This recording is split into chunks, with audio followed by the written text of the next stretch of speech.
future farmers. Good evening, everybody. Welcome to tonight, Monday, March 10th, school board meeting.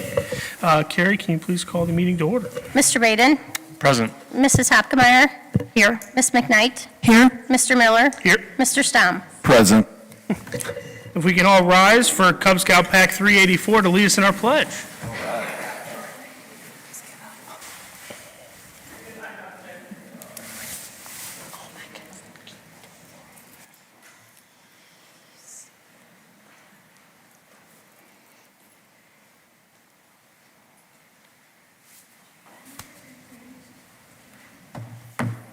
Allegiance to the flag of the United States of America and to the republic for which it stands, one nation, under God, indivisible, with liberty and justice for all. Thank you, guys. That was awesome. Thank you. Thank you. Thank Of you. course.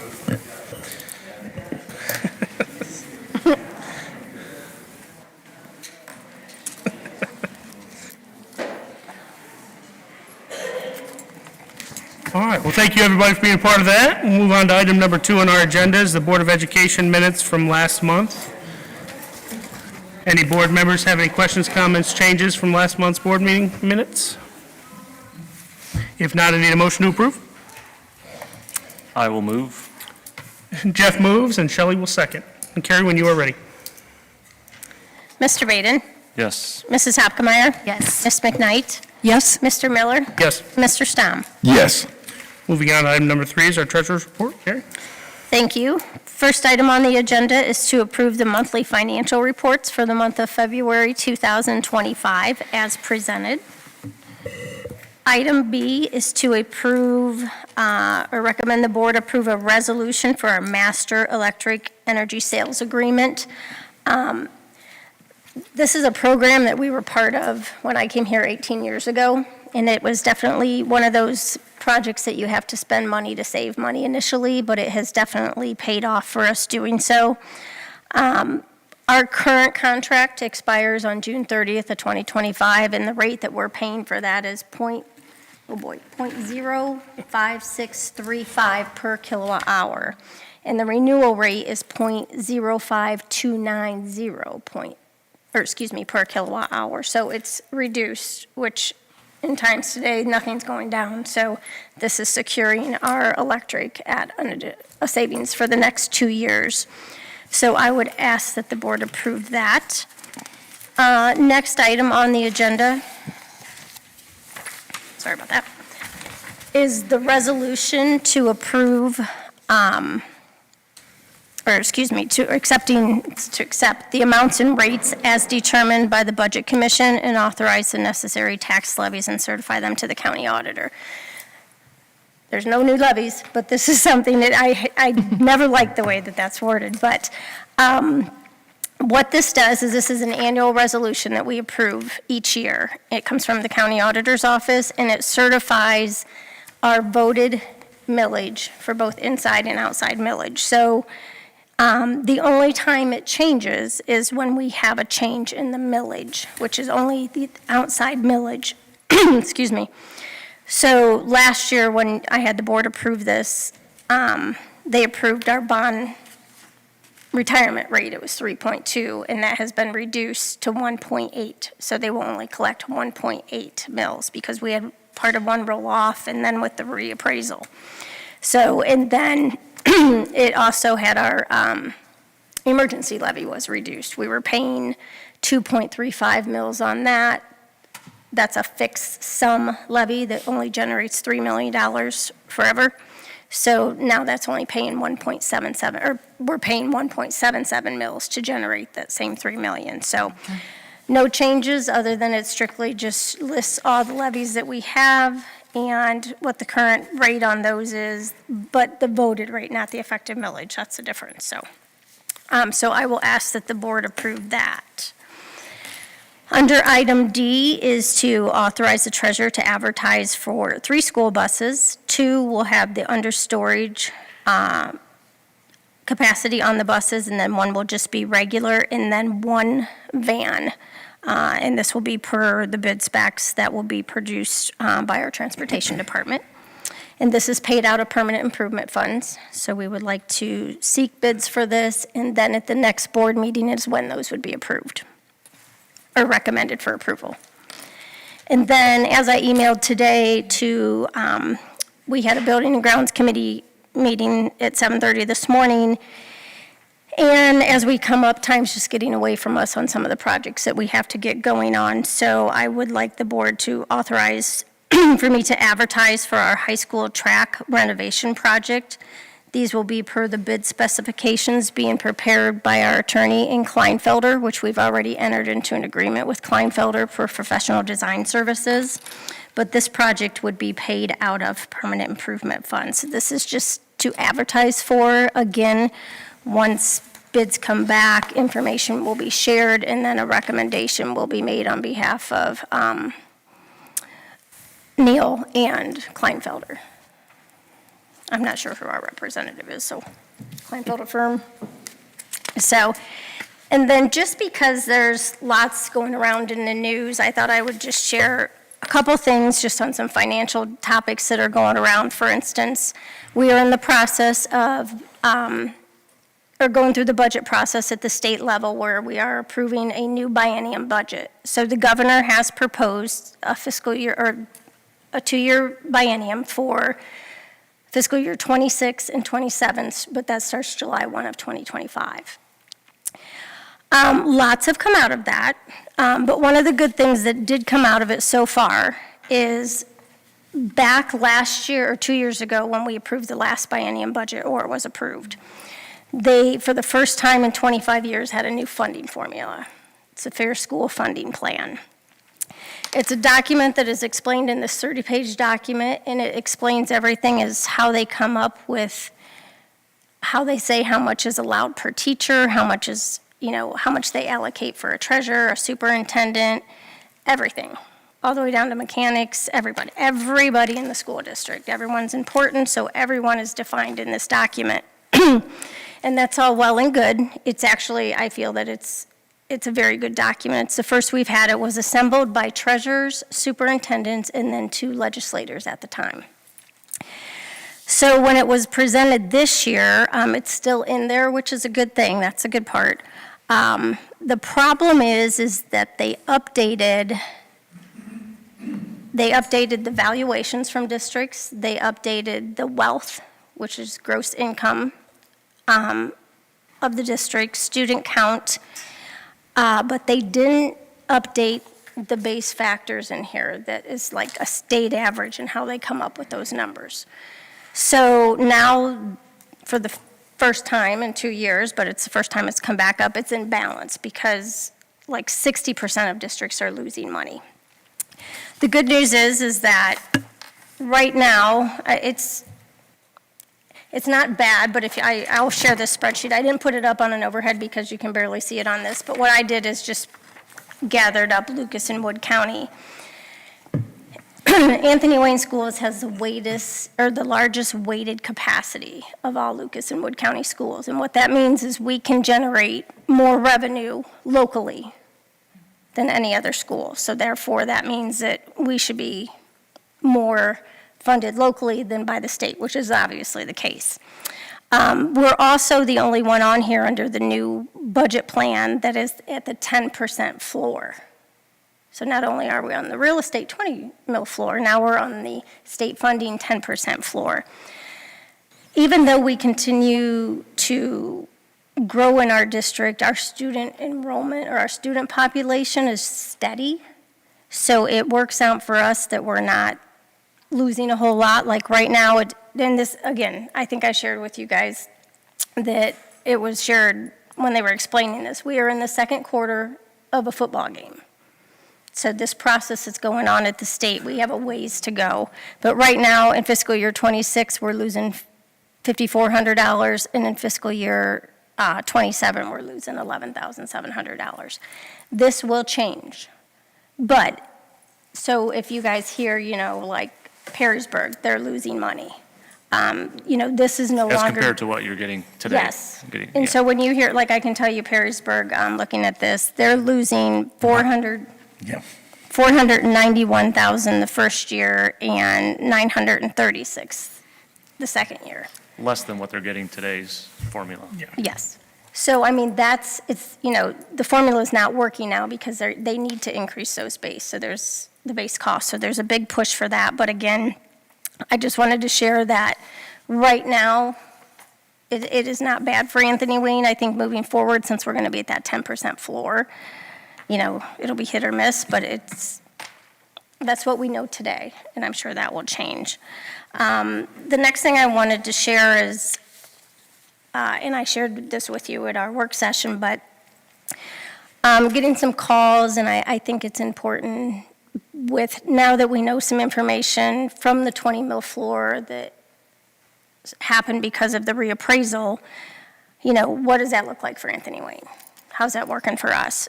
And several people are confused. How are we going to get the money? The money's going to come through real estate taxes, just like every other penny we get from real estate tax. But what happened when we went through the reappraisal is we went from 21.99 effective mills down to 17.5 effective mills. The Constitution of the State of Ohio says that all schools get 20 outside mills, guaranteed. Anything over 20 mills you raise. But when you drop below 20 mil floors, the 20 mil floor, you have to be brought up to 20 mils. So they had to increase us back up 2.5 mils. So in the end, the auditor shared with me at the end of February that we should see about 3.7 million in growth. Now, I will share that was also before everything was released on all the errors that were taking place through the software glitch or whatever they had at the Board of Revisions and at the auditor's office. I'm guessing we're going to be more around the 3.4 mark, and I think I shared that because just on the 1,400 parcels that were in our district, that was like 294,000 that was already going to be reduced. So now keeping in mind, we were on the ballot 3 times, but the last 2 times we were on for 2.42 mils to generate $3.3 million. So a couple of people that I've had called in and said, well, you're getting tens and millions of dollars, and we're not. So I just felt that was important to share because when I've been sharing this information with the people that have called in, they're very surprised.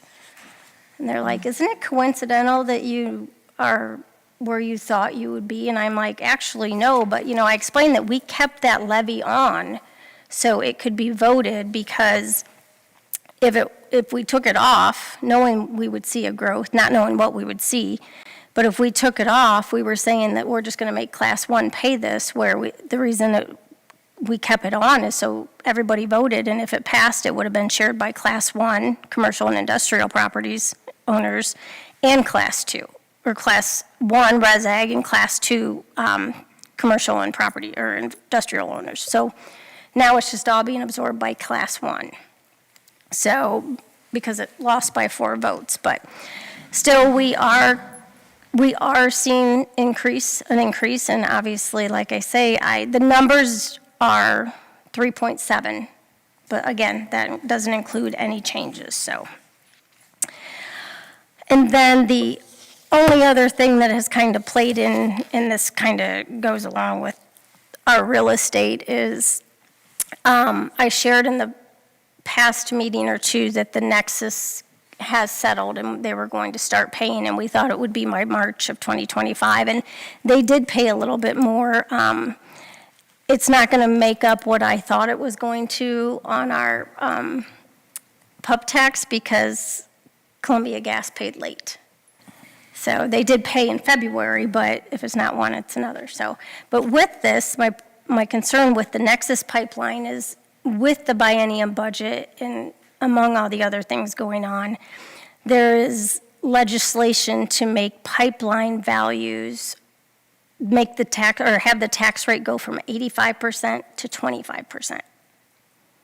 So we're not even made whole from the undecipherable settlement, and now they're talking about this. And, it's just everything that, comes out here. They're also talking about, well, the 20 mil floor. Right now, it's just strictly your operating levies, general fund operating levies. It doesn't include bond levies. It doesn't include emergency levies. We have one emergency levy that would apply, but being it's 1.77 mils, and they had to take us up to raise us 2.5 mils. It sounds like we'd still be under the floor, but is it retroactive? Is it moving forward? So there's just a lot of variables still with everything, but I just thought I would share what we know now, so if you are asked, you have that information. Because I don't want someone to come up to you and say, oh, how much are you losing on your state funding? Oh, I don't, our treasurer hasn't said we are, so I thought I would share what we know now and what I have in black and white, and that's all I have, so thank you. Any questions for Carrie? I do. The school buses, what are the under storage buses? Do we have any of those right now? And how are those used? Do we have one or two? We did. Oh, we do. Oh. Last time. And it helps with when teams go, they use those under storage carriages for like their baseball equipment, lacrosse equipment. Gotcha. And it helps us who can sometimes only take one bus instead of 2 buses. Okay. Is that like a Greyhound-style bus, or is it a normal school bus just with? It's a normal bus, and there's just 2 compartments underneath on the outside on each side. Okay. They just open up and then they shut and lock them and. Okay. Thank you.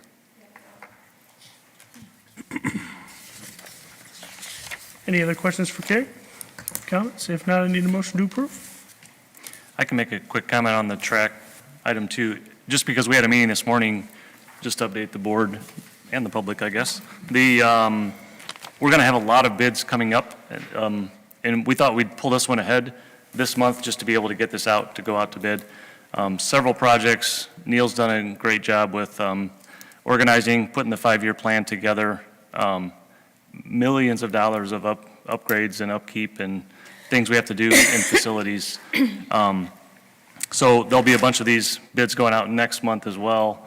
And the track was one of these, all the homework behind the scenes with the coaches and updates to the track as far as the style. And we're not reconfiguring anything at this point. This is basically, it's outdated. It can't be resurfaced anymore. So it's definitely needs to be, from what the engineers say, has to be dug back down to the base and then reconstructed again.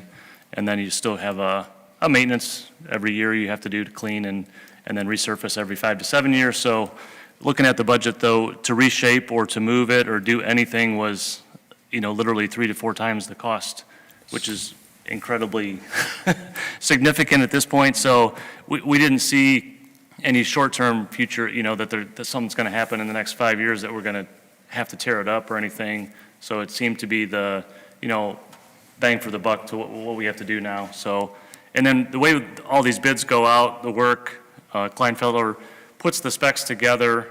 It's a base option, and then you have basically several add-ons to say, okay, quote, adding color to it, quote, adding extra buffers on the side, all that kind of stuff are basically quoted as options, and then you pick what you want to do later. So that's just a little bit of the background behind this one that got pulled ahead today to try to get ahead of the curve a little bit, and some of the other upcoming projects that I think we're going to have Neil present in one of the next meetings too, just kind of some of the background, I think, just to get some realization or some awareness to the significance of some of these projects. You think about the upkeep on your own home, and you multiply that by like hundreds for some of the buildings that we've got here, so, yeah. Well, will we be able to host meets once we redo it? Because we don't host them right now, but with digging it all up and just wanted to confirm, we can then start hosting them? Yes. Meets? Okay. And we will also be redoing like the pole vault, the high jump, the long jump, all those areas, yes. Okay. Will the positioning of the track be about the same? Is it going to be in the same The spot? exact same spot. Okay. Yep, the exact same spot. Any further questions, comments? All right, if not, I need a motion to approve. I'll motion. Lindsay, do I have a second? Shelley seconds. Carrie, when you're ready. Mr. Baden? Yes. Mrs. Hapkemeyer? Yes. Ms. McKnight? Yes? Mr. Miller? Yes. Mr. Stum? Yes. Thank you. All right, moves on to item number 4. If you can make it through without coughing too much, Superintendent's educational report. Thank you. First of all, I'd just like to begin by congratulating Coach Carter and the girls' basketball team. We do not have that listed, but very proud of them. Very excited to be able to go on Friday and observe them, and hopefully they bring home a win. So quite a season for them, and actually all of our winter sports have done very well again also. Sorry for the voice. I did want to also share, as I spoke to you in our email, I did do the 3 community conversations in 3 different communities last week. One at White House, one in Waterville, and one in Monclova. Overall, we had approximately 25 different individuals attend those. A variety of topics were covered. I shared those with you. But I also would just like to say, I would like to thank everyone that actually came out to them. I felt that it was well received. I thought people appreciated being able to be heard. And it was a really, I think, a positive. And what I recognized from it is that the school does have a lot of support from the community and so forth. And I think it only adds to it by being able to have them get some of their questions answered. So was very, very pleased with that. The next item is the calendar. Wanted to just present that to you. We present it this month, then we will have it to where you can have comments or whatever, and then we will actually approve it. We will approve it at our next meeting. As it's showing now. The things to know that are positives about the particular one that we've worked on is that it does have us starting in the same week that we're starting now. It's a few days earlier, but that's a positive. It's also ends before winter break. The semester does, so that allows them to have their exams, have the time to do those. I think they're looking at maybe making those a little bit longer, the 3 days possibly, and then it has us ending before June. So the calendar that we currently have for next year has us going into June, and the new calendar does not. So that was, I believe, we had the committee work on that. They went back and shared it. We had members from each building. They went back and shared it with their buildings, and I believe that we have support for the calendar. And so we'd adopt it next month to be able to have it in place for next year. I have on there legislators and representatives. Just wanted to share it was, as we talk about, becoming advocates for Anthony Wayne and so forth, I think it's important for us to work with individuals, political individuals, to be able to inform them, share information about our district, so that when they are making decisions that impact us, they're able to know more about our district and so forth when doing that. What we'd like to do is send that out, an invitation out to all the different representatives we have, legislators that we have, any of the political figures that would have some interest in Anthony Wayne, and just have them, if they would be interested in attending a board meeting, giving them the opportunity to do so, and welcoming them, and then being able to ask questions, answer questions, or whatever we feel is best. So just wanted to share that. Next, we did discuss the importance of us staying focused on our strategic plan. I've asked Mr. Connor to share today some information about our goal number 2, which has to do with curriculum and instruction. So, Sure. I did leave something at your seats earlier today, so thank you for giving me an opportunity to speak for a couple minutes about some of the things that we've done as a district in the areas of teaching and learning and curriculum and instruction per our strategic plan. So our strategic plan, goal number 2, deals with curriculum and instruction. So all generals will experience an innovative and engaging curriculum, and again, we're moving towards that future ready mission statement with that as well. So under each goal, we have, if you want to go to that next slide, different strategies to try to achieve those goals. So strategy 1, under our curriculum instruction goal, deals with staff professional development. So providing professional development for all staff that's relevant to our goals, their needs, and applicable to our students being future ready. So, next slide, please. So just a couple of examples of things that we've done to address that strategy. Over the past couple of years, we have put together a couple of professional development committees. So we've had a K-4 committee and then a 512 committee. Those committees were made up of district leadership as well as teachers, mostly teachers, classroom teachers, I think. And what we tried to do was work with the teachers on those committees to gather input from other staff members as well as district leadership. And those committees really kind of shaped our professional development. So we've done some 2-hour delays, we've done some full days that have been planned by these committees, and it gives our teaching staff a little bit more voice and choice. It also gives them the opportunity to kind of direct the topics based on what they feel their needs are. The other thing that we've done here for the past several years is allow teachers to do 7 hours of self-directed professional development over the summer.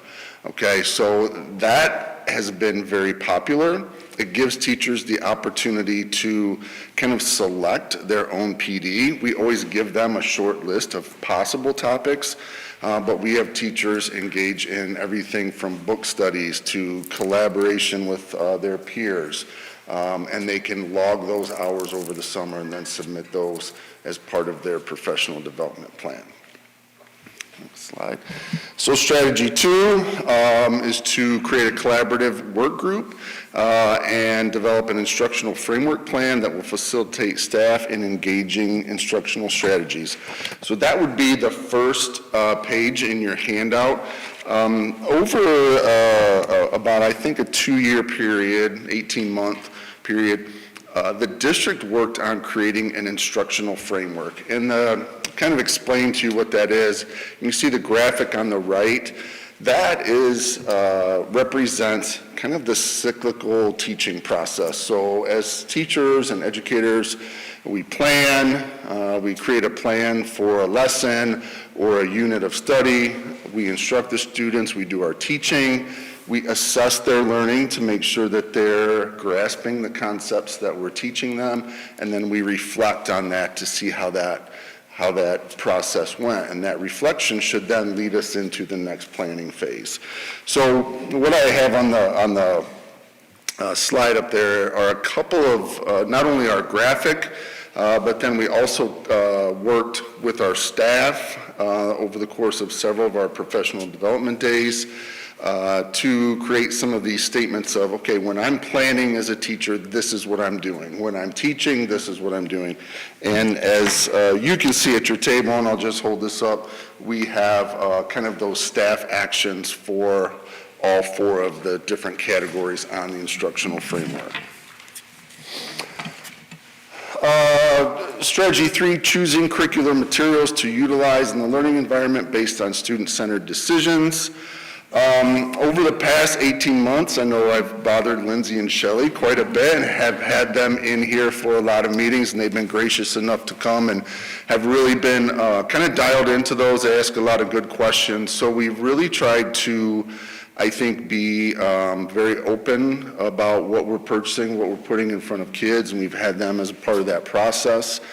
Most recently, we worked with our staff on our K-4 ELA adoption. We had to update our K-4 ELA resources and materials to meet the state science of reading legislation.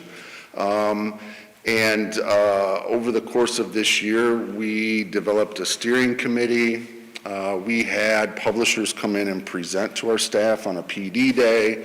We made samples available for them to look over in their buildings.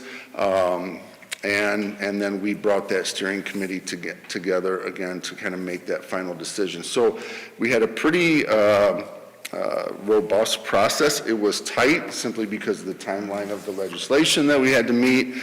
And then, of course, we'll have some professional development to go along with that series. I will just put a plug in. This series that we were replacing, we've had in place for about 12 years. So it's we get our money's worth out of these materials, but as I think the ladies will tell you, things are expensive and there's a lot that goes into making these selections.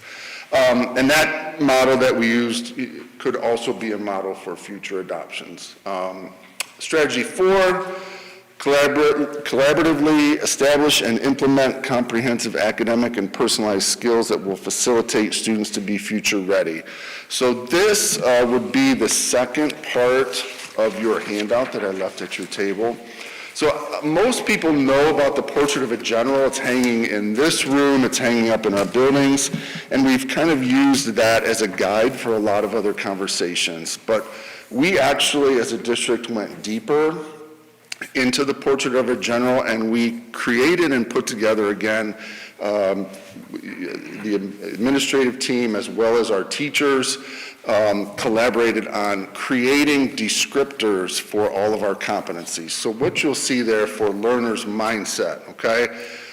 We developed, well, what does a learner's mindset look like, okay? What does it look like for students? What does it look like for educators or teachers? What does it look like for our leadership? And then what are the actions that we would want to see where, okay, a student is demonstrating a learner's mindset, a teacher, et cetera. So we really kind of took the Portrait of a General to another step and elaborated on those through our competency descriptors. And the document that I shared with you has all of the descriptors for all of our Portrait of a General competencies.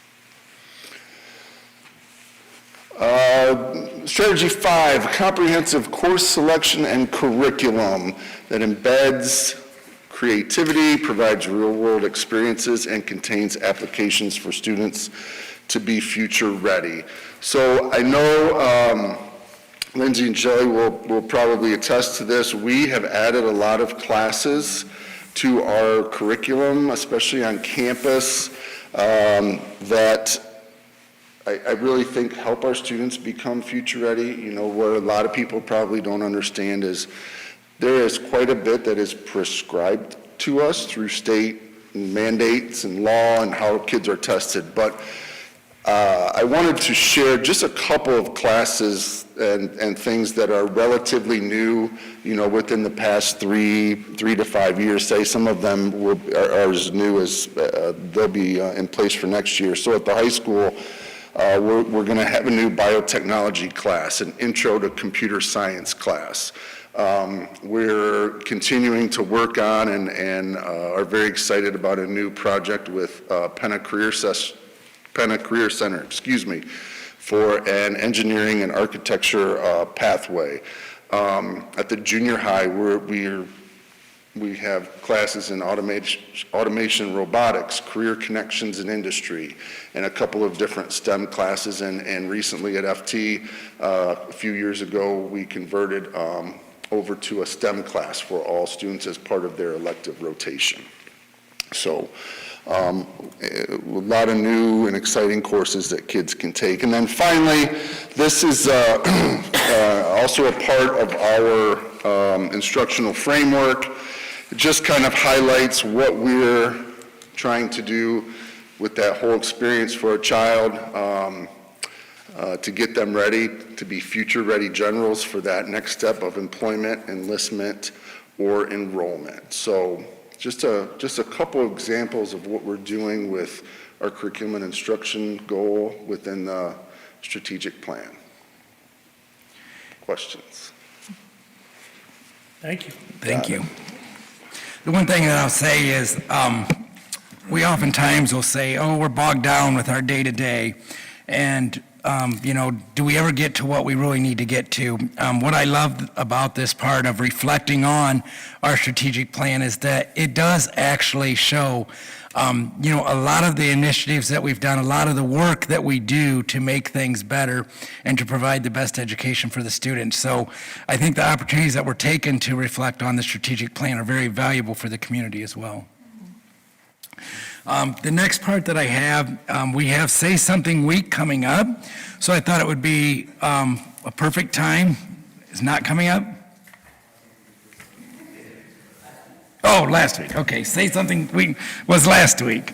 I do want to share with you that we work very hard to keep everything safe and keep our students safe, so I've asked Dr. Contat to actually share some information about what we do to provide safety in the district. Thank you, appreciate it. All right. I'm going to talk a little bit about safety. I was given approximately 10 to 15 minutes, so it's going to be somewhat rapid fire. But I gave you at your desk a cheat sheet that says key terms and concepts. Basically what this is, it's some definitions of various terms and concepts that I'll mention this evening, but I won't really be able to go into depth to, but they're very important. And it also illustrates maybe their interconnectedness and how they cooperate with each other to help us be safer. So that's just for you to review for tonight or your future reference, because in different conversations you might have, you might find them very beneficial. So jumping into safety, first and foremost, foundation for safety is a culture of safety, and that involves our staff, our students, our families, our greater community, and our first responders, really working collectively and cohesively day in and day out to make sure that we have a safe school and community. Tonight I did want to take a moment to recognize some of our first responders, which are our school resource officers, and just say thank you to them. We're very fortunate that we have 3 school resource officers in our district every single day. We have Larry Albright, who is in Fallen Timbers Middle School primarily. We have Officer Morgan Schumann, who works out of the junior high. And I had the little, if you recall when we did our hiring, anybody that was an alumni, I put that little indicator. She's an alumni of our school district. And then Officer Jeff Siebenauer, who is also on our campus at the high school. Again, very fortunate to have them with us every single day to help keep us safe. One of the things we keep in mind with our school safety is it's dynamic and it's comprehensive, and it's ever evolving with practice and reflection, the evolving technology that comes out, the evolution of best practices that come about. So we always have this mindset that although we have a comprehensive plan, that we have a lot of strategies that we feel like are strong and in place, we're never going to quit trying to be better and improving and finding new things. We're regularly going to trainings. We're regularly looking for different ways to make sure our school community is safe. So the next thing I'm going to talk about is that current framework. Now, there's a lot up there. I'm going to kind of break it down, and I'm not going to go over it all. But there's 4 pieces to that. There's physical safety, which we look at our structural features, our technology, and different protocols. We have our processes and supports. So that's our multi-tiered systems and supports, or MTSS. Now this is your cheat sheet, if you ever want to reference it, but positive behavioral interventions and supports, or PBIS, our behavior threat assessment teams, and school suicide prevention and intervention programming. We go down to psychological safety, which really is access to caring, trauma-informed educators across the board who can enact responsive approaches in our classrooms and in our schools. Our therapy dogs, those are something that really make a huge psychological impact and make it a welcoming space for our students. And then various programs such as Start With Hello or the Say Something initiative that was mentioned. Then we roll over to response and mitigation. Our school resources officers, our local law enforcement in the greater community, because a lot of our plans integrate, lots of different law enforcement agencies that are in play if something were to ever happen, along with fire and rescue. Education and training that's regularly taking place, practice and reflection, our emergency operation plans, and then different cybersecurity initiatives and data privacy that's integrated in there. So any one of those do not sit in isolation, so they can jump in and out as needed. For example, PBIS, right? That's in processes and supports, but it's pivotal to the psychological safety of our students. Our SROs, they're over there in response and mitigation, but again, very important to the psychological safety of our community, our staff, and our students. So any one of those bullet points, we could do probably a day-long training on that, but instead tonight, I'm just gonna briefly highlight physical safety and psychological safety. Any questions about any of that? All right. All right, so with our physical safety, we really look at how our infrastructure and protocols paired with technology provide a secure facilities, I can speak, and safer students. So with our infrastructure and protocols, just kind of to take you briefly through that process in the community if they were to know, it all starts at the front door. So if you've ever visited our schools, you get to our front door, the first thing you do is you buzz in, you're identified, and then you enter into that vestibule. Those vestibules are designed with a purpose, again, to keep us safe and to have another layer of safety and security. If you're going to be in our building and you've never been in our building before and you're going to be staying for an extended period of time, then you actually have to put information into Visit You, which then takes your information and cross-references it with a national database for sex offender registries. So that's another layer. Once you get through that layer, you're buzzed then finally to get into our main office. And once you're in our main office, you're greeted by one of our wonderful secretaries who then log you in and then give you some form of identification before you're able to travel through our spaces. And then once you're in our spaces, we have multiple internal security features that continue to keep our students and staff safe that I won't go in depth to tonight. But if you have any questions about those, we can talk about them and what those are. Then we have our various school emergency operation plans in place. So those plans, we have them district-wide, and we have them for specific buildings, and they range for if there's an active threat, in detail, what should take place, who's involved, who's in charge, from that all the way to a chemical spill. They're massive documents. We're actually in the process of updating all of those right now and resubmitting those at the end of the year to the state for approval. So we have those in play. Those are paired with technology. One of the things we want to highlight are our command centers, which are brand new. That picture there illustrates the command center that's in the high school. And if you notice, there's a whole lot of images up there, okay? So what it allows is for an individuals, if there's an active threat or a safety concern, to be in that command center, have real-time visualization of what's going on in that space, and then communicate, which is the most important, communicate that information to staff, students, local law enforcement, other district personnel, so we can be moving in real time to help and mitigate issues, right? So those items combined, again, they provide us with secure facilities and safer students. Another piece that's really important and is really foundational to everything we do is the psychological safety component. And that's foundational with our relationships that are developed day in and day out with our staff. And we want to provide our students with caring and trauma-informed educators. When they come to the table with a trauma-informed approach, they have a keen awareness that every student that's entering that space has a different background, has a different experience, and sometimes they even come to us with adverse childhood experiences, otherwise known as ACEs, that we then know as educators how to best support and work with those children to make sure that there's not a safety concern, right? That we get them to the help they need. And we're working with them day in and day out to make them better personally, academically, and emotionally. We're always trying to provide additional training to our staff related to those concepts. For example, right now, one of our wellness initiatives is a book study that's being run by Rebecca Herka related to trauma and growth. The book is called What Happened to You, and we're launching that here at the end of the month. Again, we have 30 staff members that are participating. I actually had to cut it off because we didn't have enough to get enough books and enough people to facilitate. Rebecca's one person, but she sure does a whole lot. And that social worker, I will tell you, is worth its weight in a lot of gold. She's been doing a tremendous job. So those concepts, they really then impact our school climate, and they combine with that positive school climate to provide us opportunities to have responsive approaches to things that go on in our classrooms.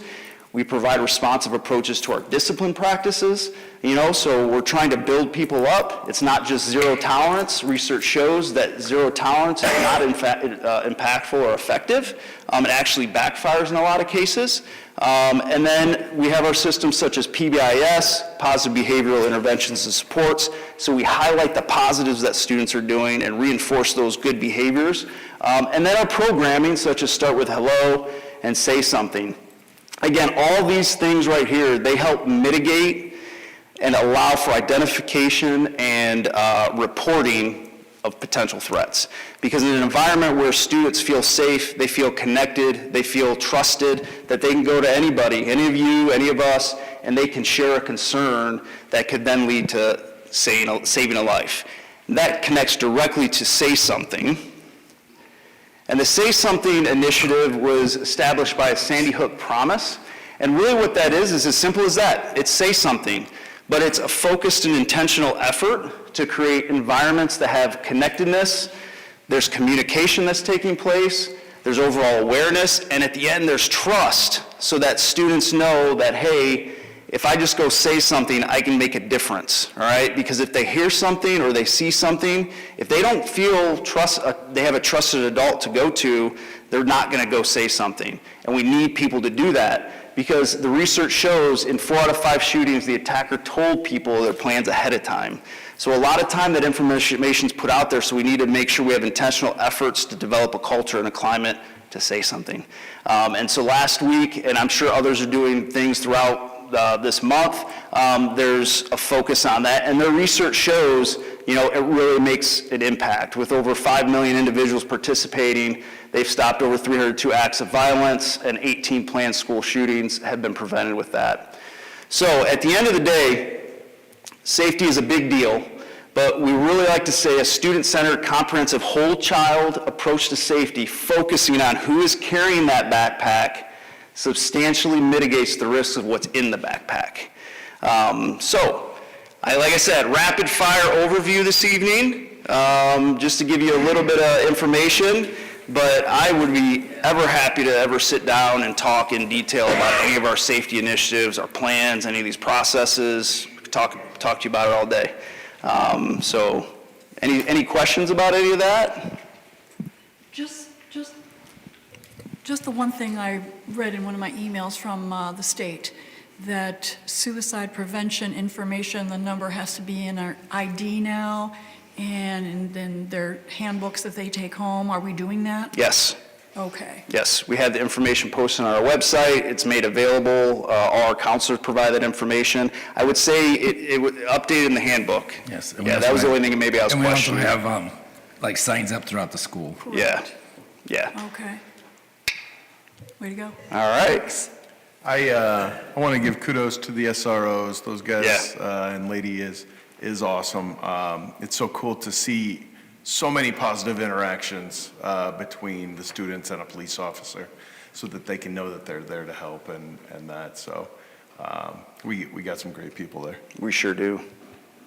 No, we do, and I'm a little partial. I'm going to thank Neil, too, for being a first responder. You forgot the firefighters up there. That's okay, I noticed. That's all right. But on the side note, being partial to that, working, you guys doing this and being with Monclova Fire and White House Fire and all that stuff, the safety aspect that go on behind the scenes that parents and even staff and community members don't see is absolutely phenomenal. I mean, it's second to none, really. But I'm going to note you forgot firefighters in there. That's all right. That's right. Appreciate that. Thank you. You got it. Thanks, Brent. Okay, then I just want to share with you the informational pieces you'll see up there. Notice that Pam is changing her last day of her retirement. She's actually has decided to retire at the end of May rather than at the end of the school year. So that's just to note. The educational agreements, Owens, that's our College Credit Plus. we have to make agreements with those colleges that provide educational opportunities to our students and so forth. And then we agree on the amount that they're going to pay, which is basically the floor is the amount that we pay and so forth. So that's pretty well determined, but we do have a contract with each of them each year. Transportation request, you'll notice that we have payment in lieu. Those are for individuals. We contract with the parents basically to take their children to school when we do not provide them, and then the state says that we will pay them a certain amount.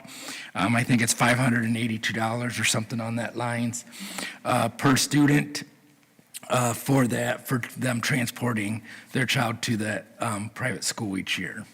So, and that's as long as we don't provide it. Just kind of to share with you, we did look up last year, the payment in lieu, we did pay out $133,749.43. So it is a significant amount of money. We have budgeted $140,000 for payment in lieu this year. Board policies, as we said, we have in the fall, we have a large number of them to adopt after going through and revising them. In the spring, we also have that. The committee, board committee that we have, they decided to actually, so they could focus more closely on them, have divided to split them up. You should have in front of you the policies that we will be adopting tonight. And then that will be, basically, they're either new or the majority of them have been revised. They're basically revised to match law that has changed or to match practices. Do you guys have anything to comment on those? We have Mike and Shelley that serve on that committee. Yeah, I'll bring something up. I got a few notes. Kyle did ask me not to spend 5 hours Yes, I on did. this, so I'll make this quick. There is quite significant things in these changes compared to some of the other ones that we've been asked to revise. A lot of these changes have come from the states with House Bill 8, Parents' Bill of Rights. We've got Senate Bill 104 with the restroom, locker room, changing room procedures. And I feel like what the state is trying to do is to bring trust to the education, public education. There's a lot of crazy stuff that I see posted on Facebook. And it's nice that we don't see, when we look for that, we don't see a whole lot of that crazy stuff happening here at Anthony Wayne.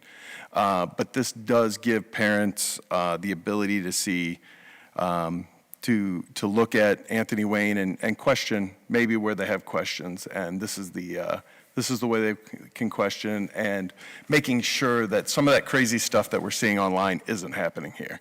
So my hope is some of the 227 students that we just approved to pay their parents to take them to school, that maybe some of them will look back at Anthony Wayne and say, okay, if they're going to be changing things up and I don't have to worry about the stuff that I see around our area, around the state, and around the country, that maybe that'll bring them back to Anthony Wayne. When I read this, there's not a whole lot of things we have to change with it, maybe some procedural stuff. And I would like to thank Kyle. Before I was on the board, he made, he kind of championed a bathroom policy that I think the community was on board with, but maybe some lawyers at the time were afraid was against the law. These procedures that we're making now go right along with the bathroom policy that Kyle brought forward before, so. There's a lot here. If anyone's interested in reading all the policy, we have it in a very nice document that shows what the old policy was, what was changed, and what the new policy is, things like that. So that's what I got. Shelley? It was a long process. There were so many policies. Thank you so much, Brad. Thank you. You guys Kevin and Brad were so great, having it all set out for us and explaining everything as we went from policy to policy, which ones simply reflect changing the law because we have to follow the law. Others, we have a little bit of tweaking that we're allowed to do. So a few of them we spent a little bit more time on than others, and we did decide to pick the policies that have to be instituted either by the end of this month or the end of April by law. So those become pretty paramount. The rest we can hold off until the next meeting as we go over them a little bit more carefully. But that's, it was very clear. And of course, you know, we have to follow the law. That's what we swore to when we were sworn in, and that's what we'll do. All right. I do appreciate the time. I do believe that we probably spend more time, reviewing the policies and updating the policies than a lot of districts do.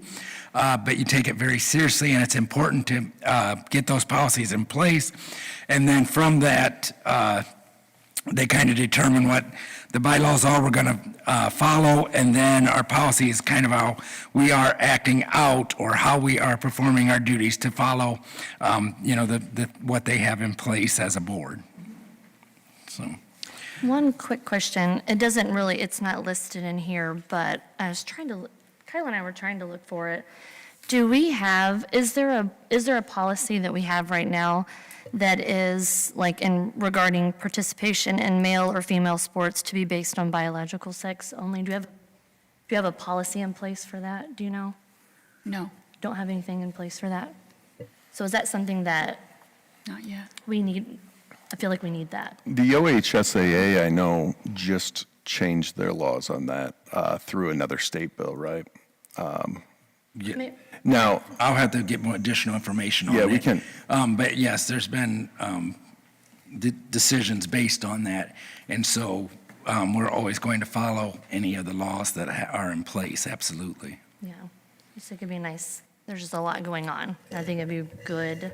I think our district wants that to be nailed down and taken care of. So I didn't see it anywhere, but just kind of throw that out there to. now in the single gender classes and activities that we are updating today, it does discuss the appropriate times for the sexes to be separated, and when they should and when they should Yeah. not be separated. Let's talk later Yeah. and make sure it's something everyone's comfortable with. All right. And item E, the Regional Chamber of Commerce membership would like you to approve that. It's $120. I work closely with the chamber on providing opportunities for the students. I represent the district on the chamber. And then just this past, within the past couple weeks, they did do a job fair, presented a job fair at the high school that they organized and ran. It really is just a nice partnership that we have with them.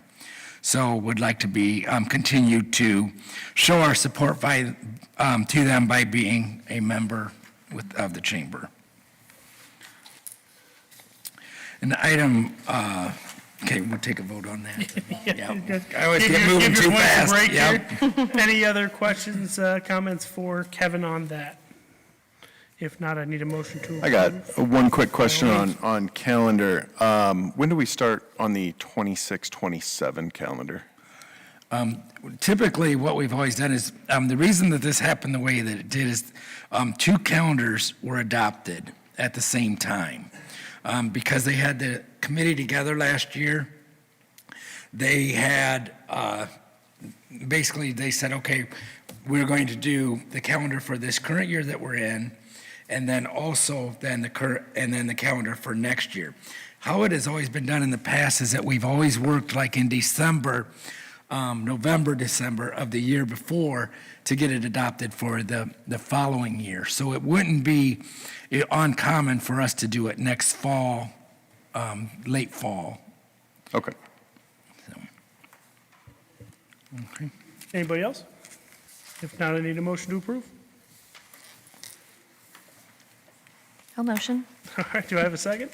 Shelley seconds. Carrie, when you were ready. Mr. Baden? Yes. Mrs. Hapkemeyer? Yes. Ms. McKnight? Yes. Mr. Miller? Yes. Mr. Stum? Yes. All right, moving on to item number 5 is superintendent personnel recommendations. All right. First of all, I'd like to recognize the 2 resignations, Darcy Lynch and Aaron Maloney. Just to share with you, they both are wonderful employees, and we're very sad to see them leave. Darcy left to help with her family business, and then Aaron is a young teacher.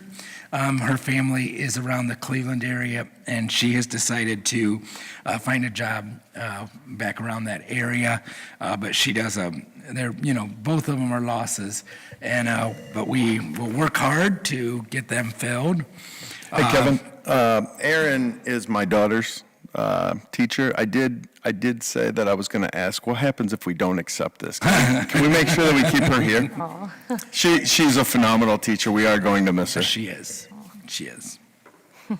Along with that, you will notice that we have 3 individuals that we're hiring. I'm very happy to see that Tom Berzine is in the crowd tonight, so we want to welcome him. He is going to be our health and phys ed teacher, and we are bringing him in. Brad, would you like to share a little bit about? Tom, do you want to share? I was going to have him. I thought I didn't want to put him on the spot, so I decided. He's great, we got that. He was from Genoa, with lots of experience, and, I think that was one of the key factors that allowed him to win that spot, was with his experience, his mentality of growth, and wanting to evolve, to the team, I think really is gonna be beneficial there at the junior high. Jordan, you took me through a lot of the process. I was excited about Tom's, just some new ideas for PE and health and what that can look like. I think it's gonna kind of bring a new enthusiasm to our program. So as you can see with some of the courses that we're bringing in, Tom's got a good sense of collaboration, and I think this is gonna be a great opportunity for us to try some new and exciting things at junior high. And you can see they do, you do have a paper in front of you that Dr. Contat's prepared that shows all the applicants that were interviewed and so forth. And it was a several interview process before the job was offered. I think that it's, great to be able to have someone that we already will have in place.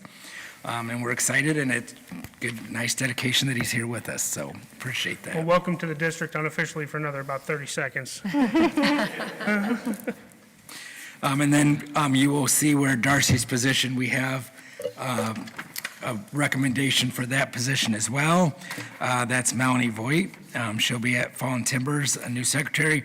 And we do have Mr. Smith that has had experience with working with her in Swanton, and she comes highly recommended as well. So we're excited to have these individuals with us. Substitute teachers, you will see that for both certified teachers, and then you also will see individuals that are being recommended for classified positions. Do have individuals that are nurses, 2 nurses adding to the sub list, and then an athletic worker, and then tutors that'll be working with our current students. Next, we have volunteers. You have a few individuals that we're recommending to help with, as you can see, different sports. And next, you have your limited supplementals. Our limited supplementals are, again, individuals that will be taking supplemental positions but do not currently hold a position within the district. Finally, then, you have our contract amendments in Section F, and that concludes those items. I apologize again for the voice. Unacceptable. But that, That's why I'm sitting over here. It's all right. Yeah. Stay over there. One thing I will say that I know Jeff says quite frequently, but I also, like Jeff, like to read the resignations and all that stuff that we're able to see when you guys write letters and say why you're resigning. We like to read those, make sure Kevin's doing his job. Just kidding. But 99.9% of them are always so heartfelt and sad because they're leaving the district. And it's painful for them to be writing that letter. And it means a lot for the district to see just how proud even you as employees are for the district, and we really appreciate that. So we thank you for it. We don't want to see you guys go, but we do read those, and we care a lot about it, so. But any other comments, questions about that section there? If not, need a motion to approve. Otherwise, Tom's going to be very upset. I'll move. Shelley moves, do I have a second? Oh, I heard. Second. All right, Jeff seconds. Oh, well, either one. You make it however you want to make it, Carrie. I had Jeff first. and Jeff then first, Shelley second. Okay. Perfect. He doesn't always recognize me. Yeah, it's okay. Oh, come on. It's all right. Whenever you're ready, Carrie. Mr. Baden? Yes. Mrs. Hapkemeyer? Yes. Ms. McKnight? Yes. Mr. Miller? Yes. Mr. Stam? Yes. Now officially, congratulations. All right, move on to item number 6, a board comment. I know Jeff had stated about our meeting this morning that we had with Kevin, Carrie, Neil. Train came out and did a presentation, which was phenomenal for Waterville's chillers and boilers, so that was pretty fun. A lot of exciting stuff. Painful to see some of the price tags on those, but you'll see those coming down the pipe here. But it was great with Neil's presentation as well. The effort and the detail that you've put into that is phenomenal, and being able to break it down and for the board members to see that today was great. And all the little things that unfortunately the public's not going to be able to see, but Waterville will be able to feel for winter and summer and all that good stuff, and different lightings and hosting track meets and things like that is going to be very exciting for us. So that's the only comments I have. Anybody else have anything? Shelley, go ahead. I just have one good thank you comment to Jody Nagel, who is the media coordinator at White House Elementary. And she has set up various readings where community members can come in and read to those little pumpkins. And I did that last week with green eggs and ham for kindergartners. I did not teach that level, so it was a new thing for me. I thought it was great. I think it's a lovely idea. The kids love it. We had the therapy dog, Luna, in with us. It was, I hope she can do it again. I mean, you have done it. I've done it twice. Older kids, 3rd grade, and now this was kindergartner. And it's a nice way to get in the school and see those little munchkins, because they are pretty cute. And they really love it. They love to be read to. And what she's done is put the big screen up behind you. You're sitting in the rocking chair. At least I am. I don't know what you do. But I sit in the rocking chair, and then I'm reading from the book, and the screen is up behind us. And the kids are they're mesmerized. It's just a lovely, it's great. I wouldn't want to teach that age. But yeah, so here's to Jody. Yeah, I'll echo that. I was there today reading Fox and Socks. So I'm really good at that with my 3 kids. They made me good at that, reading that book. Yeah, it's Dr. Seuss month. Any other board comment? No, perfect. We'll move on to recognition of visitors, which I don't believe we had any. Does anyone want to speak this evening? Fantastic. At this point, I ask that we adjourn into executive session to consideration of the employment,